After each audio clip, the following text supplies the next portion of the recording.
चंद्रदेव जब नंदी शिवजी के पूजन की तैयारी कर रहे थे नंदी, और इतने में चंद्र का आगमन हुआ। और चंद्र का आगमन हुआ, सेना शंभु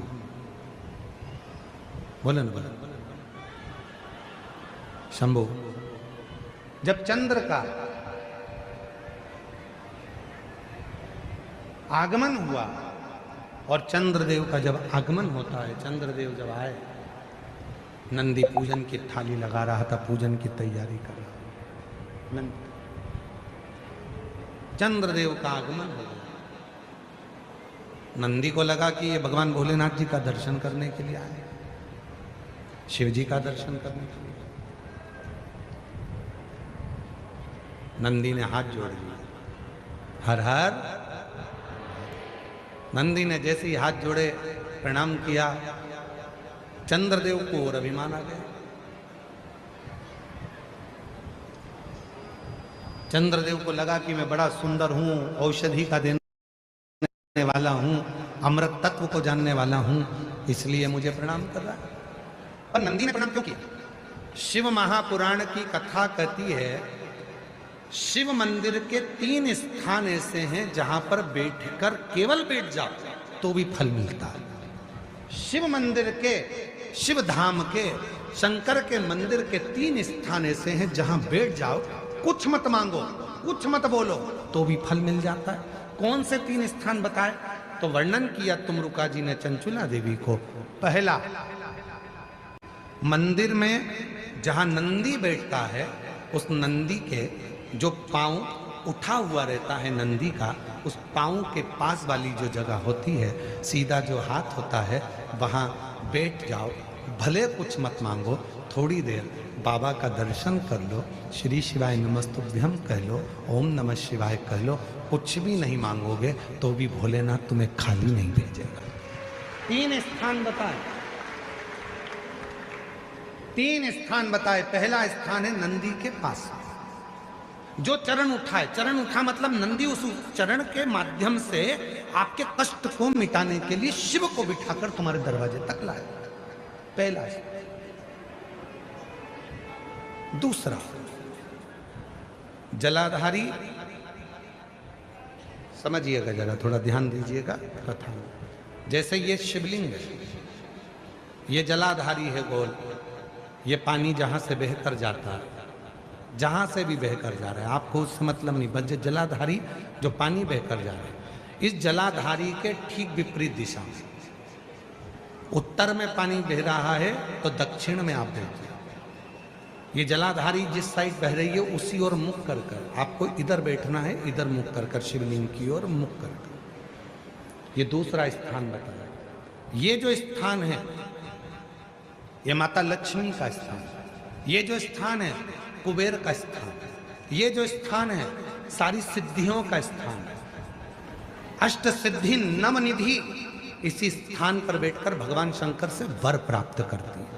ये वो स्थान है जहां बैठकर आप कोई मंत्र भी नहीं पढ़ोगे, कुछ बोलोगे भी नहीं, बैठने पर ही आपको फल की प्राप्ति होना प्रारंभ हो जाती है। ये दूसरा स्थान स्वयं तुमरुका जी ने चंचुला देवी को कहा, ये 2 स्थान।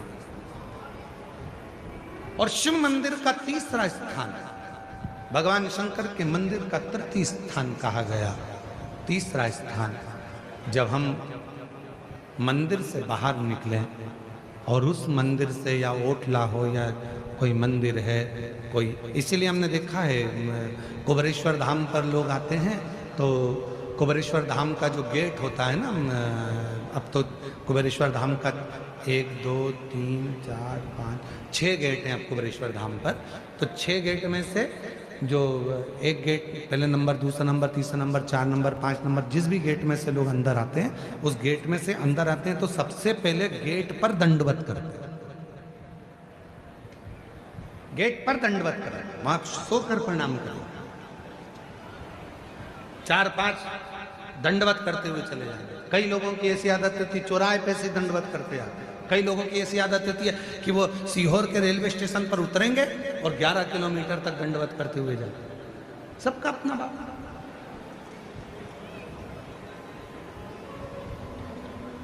और हम आप लोगों को सुनकर खुशी होगी कि कुबेरेश्वर धाम के प्रांगण में, कुबेरेश्वर धाम के प्रांगण में 4 नंबर और 5 नंबर गेट से आप कुबेरेश्वर धाम के मंदिर के अंदर ही अपनी गाड़ी खड़ी कर सकते हैं निःशुल्क।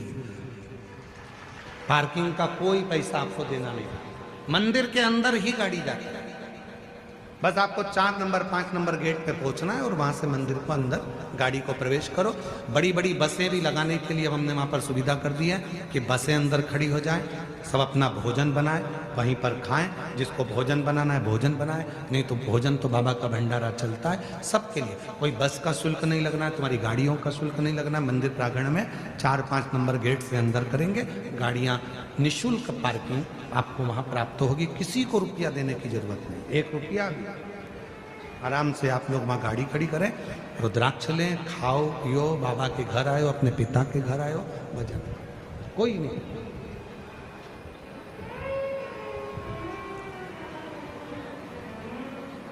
शिव तत्व तो हमने देखा है कि कई लोग वहां दरवाजे से दंडवत करते हैं। तीसरा स्थान तुमरुका जी चंचुला देवी को बता रहे हैं कि तीसरा स्थान ऐसा है भगवान शंकर के मंदिर का द्वार।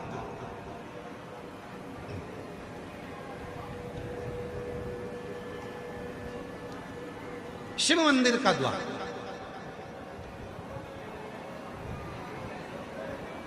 और जो भगवान शंकर के मंदिर के द्वार के बाहर, द्वार से जैसे दरवाजा, दरवाजे से थोड़ा सा बाहर निकलकर यदि आप शिव मंदिर की ओर मुख कर कर आप 2 क्षण के लिए भी बैठते हैं, कोई मंत्र नहीं बोलते, कोई साधना नहीं करते, कोई व्रत नहीं करते, तो भी शिव आपको उसका फल देता जरूर है।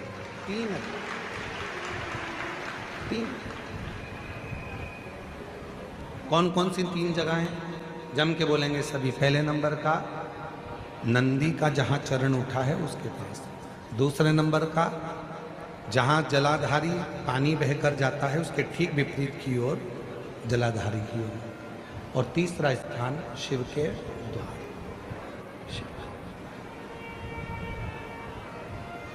फल जैसे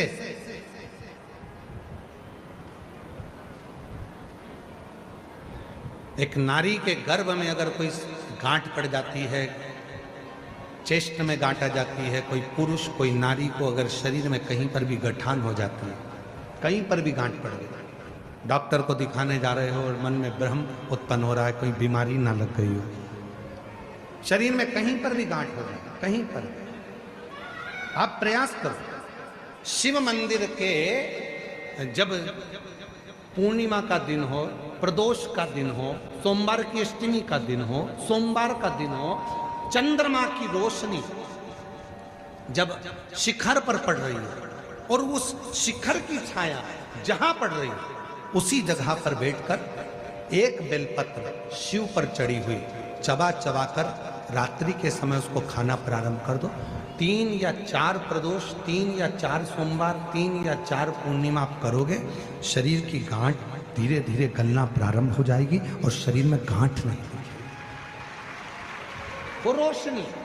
और इसका प्रताप यहां वर्णन किया गया है। देखिए शिव महापुराण की कथा में स्वयं नंदी जब भगवान शंकर के पूजन की तैयारी कर रहे थे और चंद्रदेव का आगमन हुआ, चंद्र को प्रणाम किया, चंद्रदेव के अंदर अभिमान आ गया कि मुझे प्रणाम कर रहा है, नमन कर रहा है। किसी किसी को लगता है प्रणाम करो तो उसको लगता है कि मुझे प्रणाम कर रहा है, मुझे जगह दी गई है, मुझे स्थान दिया गया है। ना, प्रणाम किया बड़े के नाते, सम्मान के नाते। चंद्रदेव ने पूजा की थाली को देखा और देखकर पूजा की थाली को चंद्रदेव ध्यान नहीं दिए और चंद्रदेव नंदी को कुछ अपशब्द कहने लगे। अपशब्द कहते हैं तो नंदी का दिल रोता है भीतर से। शिव भक्त का हृदय यदि रोता है तो उसका दंड व्यक्ति को भोगना ही पड़ता है। अब चंद्रदेव नंदी को अपशब्द कहकर चले गए, पूजा की थाली को लांग कर चले गए। अब चंद्र की स्थिति जो गई, चंद्रदेव अपने ससुराल में गए और दक्ष प्रजापति ने चंद्र को काया का रोग दे दिया। काया का रोग। शरीर में एक ऐसा रोग लग गया काया का कि वो छूटता नहीं, छूटता।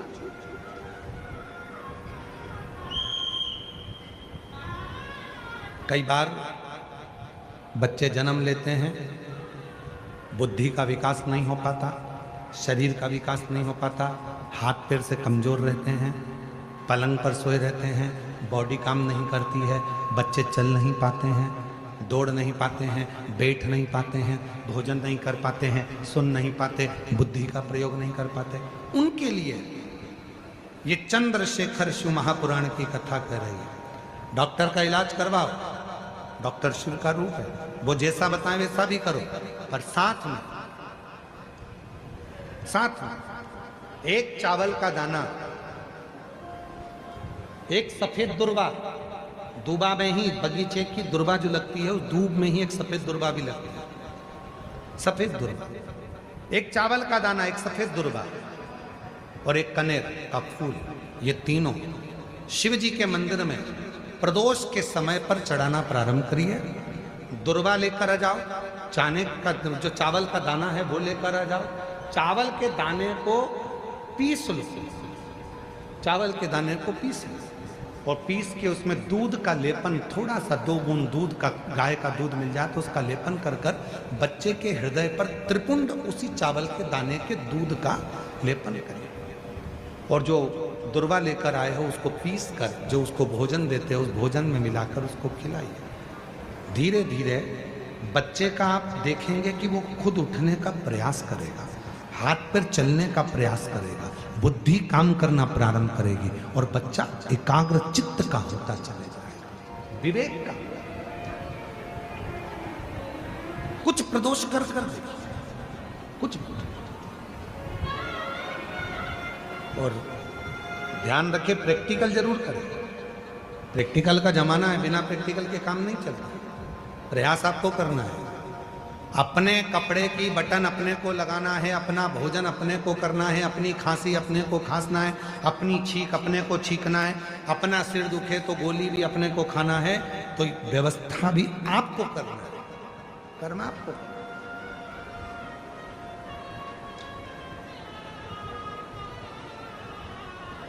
शिव भक्त का तो केवल उतना काम है कि आपके सम्मुख में आकर शिव की चर्चा का स्मरण, शिव चर्चा,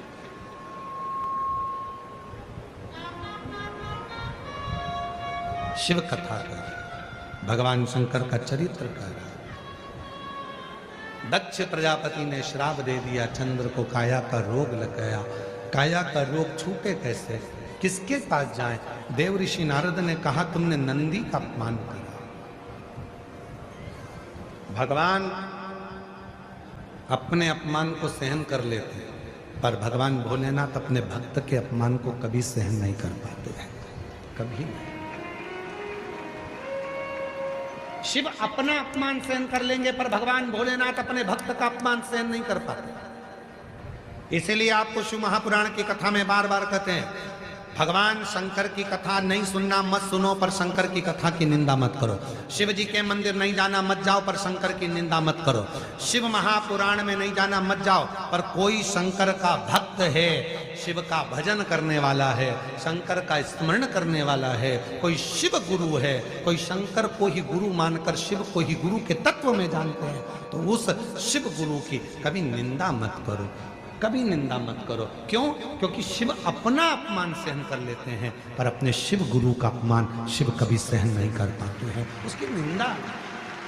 तने सुनना हो तो सुनो, नहीं सुनना है तो अपना घर बजा।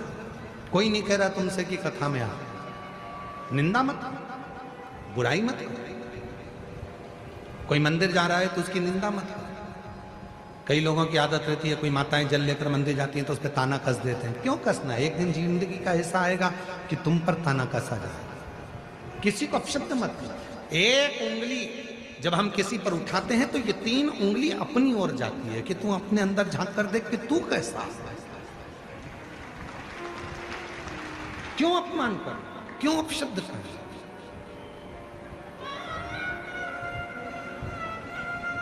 महाराज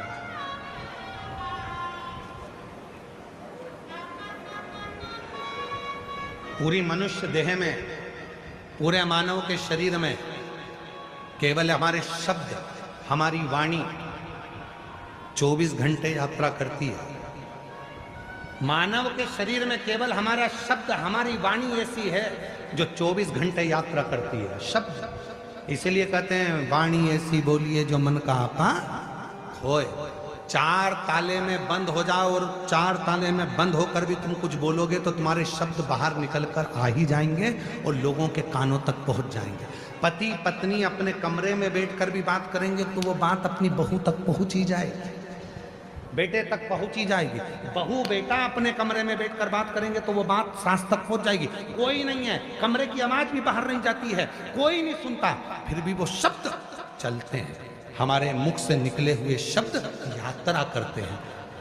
कथा हम यहाँ बाँच रहे हैं भुसावल में, पर यह कथा जिसने नहीं भी सुनी होगी तो भी एक ना एक दिन ये शब्द चलकर किसी के भी माध्यम से पहुंचेंगे, लोगों के कान तक पहुंच ही जाते हैं। शब्द चलते हैं, शब्द यात्रा करते हैं, वाणी यात्रा करती है, शब्द चलते हैं और ये वो यात्रा करते हैं। शब्द यात्रा, वाणी यात्रा करती है। इसलिए निवेदन है, सास से भी निवेदन है, बहू के लिए कोई भी शब्द बोलो वो बहू तक पहुंचेगा एक ना एक दिन। बहू से निवेदन है, तुम सास के लिए कितना भी मायके में जाकर बोल दो, अपनी मम्मी के सामने जाकर बोल दो, फिर भी वो शब्द एक ना एक दिन तेरी सास के सामने जरूर आएगा। वो शब्द घूमता है, आता है और तुम्हारे सामने पहुंचता है। तो क्यों बोले हम आड़ा टेढ़ा, क्यों बोले हम अपशब्द? अरे मत बुरे कर्म कर बंदे वरना पछताएगा, भगवान की आंखों से तू बच नहीं पाएगा, तू बच नहीं पाएगा। अरे ओ अज्ञानी मत करना। शब्दों को छोड़ने से पहले विचार कर। जब सीहोर में गुरु पूर्णिमा का महोत्सव होता है, साल में एक ही दिन होता है जिस दिन गुरु दीक्षा हम देते हैं, बाकी के पूरे वर्ष गुरु दीक्षा नहीं देते। एक ही दिन होता है गुरु पूर्णिमा का दिन, उसके 7 दिन पहले शिव पुराण की कथा होती है, गुरु पुराण की कथा होती है, शिव गुरु कथा चलती है।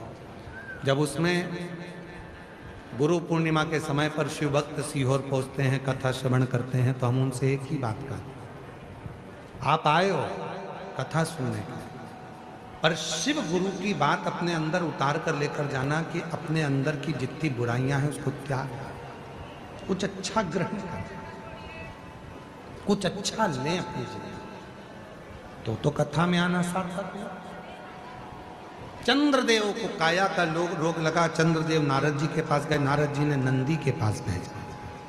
वापिस चंद्रदेव को घूमकर नंदी के पास आना पड़ा और नंदी से प्रार्थना करना पड़ी, मेरा रोग कैसे मिटेगा। नंदी ने कहा, सुन चंद्र, तूने शिव का अपमान भरी सभा में करा था, शिव ने सह लिया, पर शिव भक्त का अपमान कभी शिव सहते नहीं है, इसलिए तुझे ये रोग हुआ है, शिव की साधना कर। नंदी ने पूजन का विधान बता दिया, पूजा का विधान। कई लोग कहते हैं गुरुजी, आप कहते हो कनेर का फूल ऐसे चढ़ाना, आप कहते हो बेलपत्र ऐसे चढ़ाना, आप कहते हो दुर्वा ऐसे चढ़ाना, आप कहते हो चावल का दाना ऐसे चढ़ाना, आखिर क्यों? हम उनसे कहते हैं, देखो गोलियां डॉक्टर लिखता है पर उसको खाने का तरीका भी लिखता है। ये वाली गोली खाली पेट खाना, ये वाली गोली रात को खाना, ये दवाई गर्म पानी के साथ लेना, ये दवाई दूध के साथ लेना। डॉक्टर को मालूम है दवाई अगर वो देता तो पूरी दवाई एक साथ खिला देता, पर नहीं, उसको मालूम है ये दवाई कैसे लेना। उसी तरह वेद व्यास जी ने भी शिव महापुराण में सारा विधान लिखा है, कैसे बेलपत्र कब चढ़ाना है, दुर्वा कैसे चढ़ाना है, चावल का दाना कैसे चढ़ाना है, कैसे भगवान शंकर के मंदिर में कहाँ बैठना है, किस तरह से बैठना है, ये तरीका है, ये तरीका है। और जिस तरीके से आप जिंदगी भर खूब दवाई खा लो, आराम नहीं लगेगा, पर डॉक्टर कहेगा कि इस तरह से खाना, ये सुबह खाना, ये शाम को खाना, ये पानी से खाना, गर्म पानी से खाना, ऐसा करना, योगा करना, प्राणायाम करना, ये सब डॉक्टर बताएगा, उसके विधान से खाओगे तो वो लाभ करेगा, वो विधान लाभ करेगा। ऐसे कितनी भी लाभ जाओ, कितनी माताएं बैठी हैं, कितने भाई बैठे हैं, जिनका सिर दुखता है और मेडिकल पर जाते हैं और दवाई लेकर आ जाते हैं। पेट दुखता है, मेडिकल पर जाते हैं, मेडिकल वाले से कहते हैं भैया दवाई दे दो, पेट दुख रहा है, मेडिकल वाला दवाई दे देता है और तुम खा लेते हो।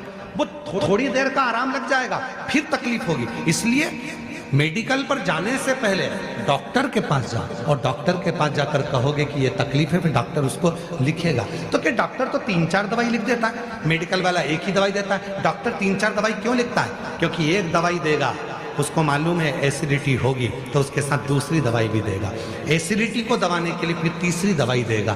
3 दवाई इसलिए डॉक्टर ने दी कि वो दवाई लेगा तो साइड इफेक्ट नहीं होगा। पर मेडिकल वाले हो सकता है कि तुमको दवाई दे दें, थोड़ी देर के लिए आराम भी लग जाए और बाद में फिर तबीयत खराब हो जाए। डॉक्टर को दिखाकर फिर मेडिकल पर जाए, फिर मेडिकल पर दवाई लो, फिर खाओ, वो असर करेगा। चंद्रदेव ने काया के रोग से मुक्त होने के लिए शिव की साधना करी, तब जाकर चंद्र के काया का रोग समाप्त हुआ। भगवान श्री गणेश जी महाराज का मंगल विवाह हो रहा है, रिद्धि सिद्धि के साथ भगवान श्री गणेश जी पधार रहे हैं। जोरदार ताली बजाकर उनका स्वागत करिए। भगवान श्री गणेश जी महाराज के गले में रिद्धि सिद्धि जयमाला पिना रही हैं, जोरदार ताली बजाइए। रिद्धि सिद्धि के गले में भगवान श्री गणेश जी महाराज ने जयमाला पहनाई है। रिद्धि सिद्धि ने वही जयमाला निकाल कर वापिस श्री गणेश जी महाराज को पहनाई है और गणेश जी महाराज मध्य में आकर विराजमान हुए हैं। हर हर